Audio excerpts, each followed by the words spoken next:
নমস্কার বন্ধুরা, আশা করছি তোমরা সকলেই খুব ভালো আছো। তোমাদের ভালোবাসায় ও আশীর্বাদে আমিও কিন্তু খুব ভালো আছি। কোচবিহারের একটি ছোট্ট গ্রাম থেকে আমি রাখি তোমাদের সাথে প্রতিদিনের মতন আমার ডেইলি ব্লগ ভিডিও নিয়ে চলে এসেছি। আজকের বারটি হলো শনিবার, এখন বাজে সকাল 6:30। সকাল সকাল গাছের ফুল তুলতে খুবই ভালো লাগে, আর নিজেদের গাছের ফুল হলে তো কোনো কথাই নেই। তো বন্ধুরা, এদিকে আমি এখন নয়নতারা ফুলও তুলে নিচ্ছি। আমাদের বাড়িতে অনেক ধরনের ফুলের গাছ আছে। আমাদের বাড়িতে ছোটোখাটো পুজো হলেই নিজেদের গাছ থেকে ফুল তুলে কিন্তু আমরা পুজো করি। আজকে তো বাড়িতে পুজো করা হবে, তার জন্য দেখো আলাদাভাবে লাল ফুল তুলে নিয়েছি। তার সাথে এদিকে আমি সাদা ফুল, নীল ফুল, ধুতরা ফুলও তুলে নিয়েছি। তো বন্ধুরা, এদিকে আমার ফুল তোলা হয়ে গেছে। তারপর দেখো সকাল সকাল আমি এদিকে বাড়ি ঘর লেপার জন্য চলে এসেছি ঘর। এইতে ছোটোখাটো পুজো হলে আমাদের কিন্তু ঘর বাড়ি পরিষ্কার করে রাখতে হয়। আমরা পুজো হলে বাড়ি ঘর, তাছাড়াও এমনি আমরা কিন্তু সবসময়ই ঘর বাড়ি পরিষ্কার পরিচ্ছন্ন রাখতে পছন্দ করি। চলো, কাজের ফাঁকে তোমাদের সাথে কিছু কথা শেয়ার করি। আমার যারা বয়োজ্যেষ্ঠ আছো তাদেরকে জানাই অনেক অনেক প্রণাম, আর আমার যারা সমবয়সী আছো তাদেরকে জানাই বুক ভরা ভালোবাসা। এইভাবেই সবাই আমার পাশে থেকো। তোমরা পাশে থাকলে আমি একদিন আবারও এগিয়ে যেতে পারবো, শুধুমাত্র তোমাদের আশীর্বাদের জন্য। বন্ধুরা, আমার সারা ঘর বারান্দা লেপতে অনেকটাই টাইম লেগে গেছে। এখন বাজে কিন্তু 10:45 মতন। তো আমি তাড়াহুড়ো করে আলু কেটে নিয়েছি। এদিকে আমি এখন আলুর চচ্চড়িটাও করে নিচ্ছি। আমার এদিকে প্রায় দেখো আলুর চচ্চড়ি আমি গ্যাসের মধ্যে বসিয়ে দিয়েছি, আর বাদ বাকি কিন্তু দিদি করে নিচ্ছি। তো চলো বন্ধুরা, তোমাদের সাথে একটা কথা শেয়ার করব। আমাকে একজন দিদি ভাই কমেন্ট করেছে যে তোমার বাড়িতে কি তোমার ভাই বোন কেউ নেই? আমার দিদি আছে, ও নার্সের ট্রেনিং করে, তাই ও বাড়িতে থাকে না, ও পুজো উপলক্ষে বাড়িতে এসেছে। তো বন্ধুরা, ছোটবেলা থেকেই দিদি অনেক স্ট্রাগল করেছে। ওর স্ট্রাগলটা কিন্তু আমি একমাত্র দেখেছি। ও অনেক কষ্ট করে এত দূর পৌঁছাতে পেরেছে। আমার ওইদিকে আলু চচ্চড়ি হয়ে গেছে, আর এইদিকে আমি এখন লুচি বেলে নিচ্ছি। তার সাথে সাথে দিদি ওইদিকে লুচিগুলো ভেজে নিচ্ছি। মা আর বাবা তো ওরা উপোস আছে, তো মা ওইদিকে পুজোর কাজগুলো করছে, আর আমি আর দিদি মিলে দুজনে হাতে হাতে সকালবেলা কাজগুলো করে নিচ্ছি। আজকে বাড়িতে শনি পুজো করা হবে। বাড়িতে পুজো থাকলে অনেক ধরনের কাজ থাকে, আর আমাদের বাড়িতে কিন্তু শনি পুজোটা প্রতি বছরই করা হয়। ছোটোখাটো করে সবার বাড়িতে কিন্তু সবসময়ই পুজো করা হয়, আর আমাদের বাড়িতেও কিন্তু সবসময়ই পুজো করা হয়। আমরা বাঙালিরা 12 মাসে কিন্তু আমাদের 13 পার্বণ লেগেই থাকে। আমি আর দিদি মিলে দুজনেই কিন্তু সকালবেলার হাতে হাতে কাজগুলো করে নিচ্ছি। দিদি থাকলে অনেকটাই হেল্প হয়, আর দিদি যখন থাকে না তখন কিন্তু আমাকেই কাজগুলো করে নিতে হয়।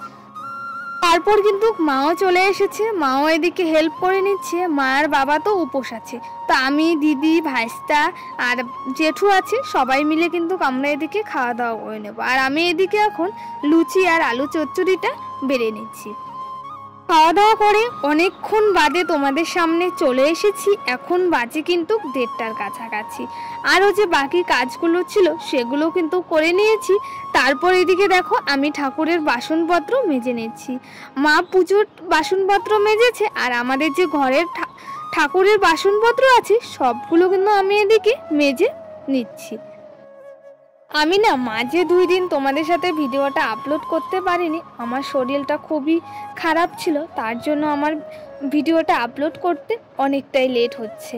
তো বন্ধুরা, তারপর চলে এসেছি ঠাকুর ঘরে। এদিকে আমি ঠাকুর ঘরের যে বাসনগুলো আছে আমি এদিকে সবসময়ই কিন্তু আমি দেখো জল ঝরানোর জন্য কিন্তু এইভাবেই রেখে দিই, আর পুজো করতে আমার কিন্তু অনেকটাই লেট হবে। তাই দেখো ঠাকুরের বাসনপত্র আমি পুষ্পপত্রতে জল ঝরানোর জন্য রেখে দিচ্ছি।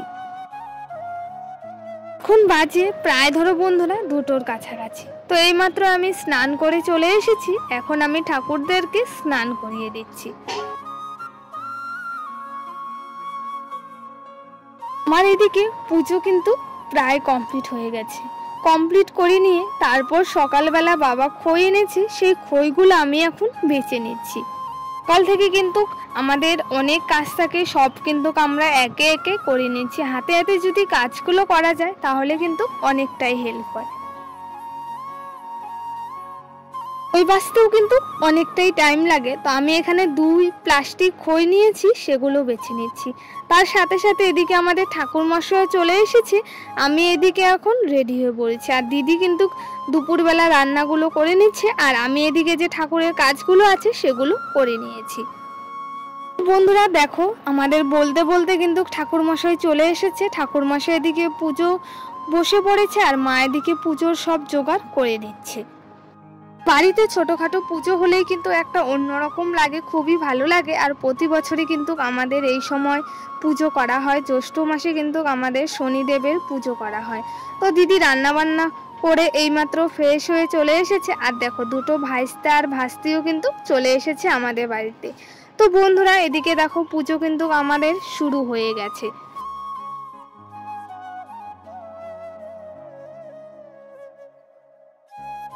বাবা আর মা ওরা কিন্তু দুজনেই উপোস আছে। তো বাবা এদিকে শনিদেবের পাঁচালি পড়ে নিচ্ছে, আর এদিকে কিন্তু প্রায় আমাদের পুজো কমপ্লিটও হয়ে যাচ্ছে। তো বন্ধুরা মা আর বাবা এদিকে অঞ্জলি দিয়ে দিচ্ছে, আর ওইদিকে কাকিমারা আর দিদি সবাই কিন্তু হাতে হাতে পুজোর প্রসাদ বানিয়ে নিচ্ছে। কি আর মা মিলেই কিন্তু সিন্নি প্রসাদটা বানিয়েছে। একদিকে মা দেখো গুড় দিয়ে সিন্নি প্রসাদ বানিয়েছে, আর একদিকে কাকি কিন্তু কাঁঠাল, দুধ, তারপর কলা দিয়ে কিন্তু সিন্নি প্রসাদ বানিয়েছে। তো এই পুজোতে কিন্তু সিন্নি প্রসাদটা মেন প্রসাদ। পুজো কমপ্লিট হয়ে গেছে, তো এখন আমরা সবাই প্রসাদ দিয়ে দিচ্ছি। আর আমাদের পাড়া এক এক করে সবাই কিন্তু প্রসাদ খেতে চলে এসেছে। তো চলো তোমাদের সাথে একবারে আবারও পরে কথা হচ্ছে। এখন বাজে প্রায় ধরো বন্ধুরা 9:30 কাছাকাছি। তো আমাদের এখানে সবাই প্রসাদ দেওয়া হয়ে গেছে, তারপর স্নান টান করে ফ্রেশ ট্রেশ হয়ে আবারও তোমাদের সামনে চলে এসেছি। আজকে তোমাদের সাথে শেয়ার করলাম আমাদের বাড়ির পুজো কেমন হয়েছে, তোমরা অবশ্যই কমেন্ট করে জানিও। পুজোর ভিডিওটা যদি ভালো লাগে অবশ্যই তোমরা লাইক, কমেন্ট, শেয়ার, সাবস্ক্রাইব করে দেবে। তো চলো আজকের জন্য এটুকুই। সবাই ভালো থেকো, সুস্থ থেকো। তোমাদের সাথে নতুন ব্লগ ভিডিও দেওয়ার চেষ্টা করবো।